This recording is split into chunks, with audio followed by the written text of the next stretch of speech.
లేకుంటే ఒంటరిగా ఆడుతున్నాడు వీడు అని చెప్పేసి పోరాటం నచ్చి సో చాలా కోణాల్లో వాళ్ళు నాకు ఒంటరిగా పోరాడటం అనే దాని గురించి కూడా కొంచెం ట్రోలింగ్ అవుద్ది అండ్ సపోర్ట్ చేసే వాళ్ళు కూడా దీని గురించి ఏం చెప్తారు అంటే కావాలనే మీరు సోలోగా ఆడాలన్న కావాలని అంటే దాంట్లో తప్పేముందండి అంటే ఇప్పుడు అది నా సిద్ధాంతం అంటే మనము ఒక్కళ్ళమే నిలబడాలి మనం ఒక్కళ్ళమే పోరాడాలి అన్నది నా సిద్ధాంతం దాంట్లో తప్పు లేదు సో ట్రోలింగ్ చేసే వాళ్ళని చేసుకొనివ్వండి దాంట్లో నో వరీస్ ఇప్పుడు మనము అంటే మీరు సోలోగా ఆడాలి అని మీరు డిసైడ్ అయ్యి వాళ్ళని గ్రూప్ అన్నమాట కాదండి అంటే నా ఉద్దేశం ఏంటంటే ఇప్పుడు ఒక గ్రూప్ ఆఫ్ పీపుల్ కలిసి ఒకళ్ళని టార్గెట్ చేయడం ఎంతవరకు కరెక్ట్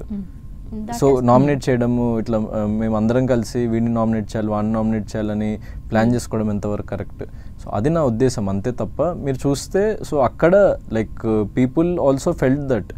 సో జనానికి కూడా అది అనిపించింది కాబట్టే కదా అది అంత పెద్ద ఇష్యూ అయింది అంత పెద్దగా రైజ్ అయింది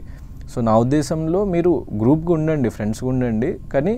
మీరు గ్రూప్గా ఎప్పుడైతే ఉంటారో మీరు వేరే వ్యక్తుల్ని టార్గెట్ చేసి మేము నలుగురమే ఉంటాం గ్రూప్గా మిగతా వాళ్ళందరినీ లైక్ మనం టార్గెట్ చేసి వెళ్ళిపోవాలి అని చెప్పేసి అనుకునే ఏదైతే భావన ఉందో అది నా ఉద్దేశంలో తప్పు ఎందుకంటే ఇక్కడ ప్రతి ఒక్క వ్యక్తికి ఏదో ఒక అవకాశం కోసం ఏదో ఒకటి చేయాలి అని చెప్పేసి వాళ్ళ తపనతోని వాళ్ళు లైఫ్లో వాళ్ళు ఫేస్ చేసే ఎన్నో డిఫికల్టీస్ నుంచి వాళ్ళకి ఈ షో ద్వారా వాళ్ళకి ఏదో ఒక పేరో డబ్బో ఏదో ఒకటి రెస్పెక్ట్ వచ్చి వాళ్ళు జీవితంలో ముందుకు వెళ్ళగలుగుతారన్న ఒక చిన్న ఆశతో వస్తున్నారు ప్రతి ఒక్కళ్ళు సో మీరు అట్లా టార్గెట్ చేసి ఒకళ్ళని ఇట్లా చేద్దాం అట్లా చేద్దాం అని చెప్పేసి అనుకొని మీరు నలుగురే ముందుకెళ్ళాలి మేము ఐదుగురమే ముందుకెళ్ళాలి అని చెప్పేసి మిగతా వాళ్ళందరినీ వాళ్ళ పతనాన్ని కోరుకోవడం అన్నది నా ఉద్దేశంలో చాలా పెద్ద తప్పు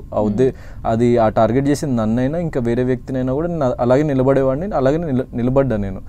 సో అక్కడ నేను ప్రశ్నించాలని అనుకున్నా సో మీరు నార్మల్గా ఫ్రెండ్షిప్ చేస్తూ మీ ఆట మీరు ఆడుకుంటూ పక్క వ్యక్తులు వాళ్ళని పంపించాలి వీళ్ళని పంపించాలి అట్లాంటి భావన లేకుండా మీ గేమ్ మీరు ఆడుకుంటుంటే నాకు అసలు ఎలాంటి ప్రాబ్లం ఉండదు అప్పుడు నేనేం అనేవాడిని కాదు సో అది నా మెయిన్ పాయింట్ ఇష్యూలో అయితే గౌతమ్ ఇక్కడ మీరు తెలుగు ఇంత చక్కగా స్పష్టంగా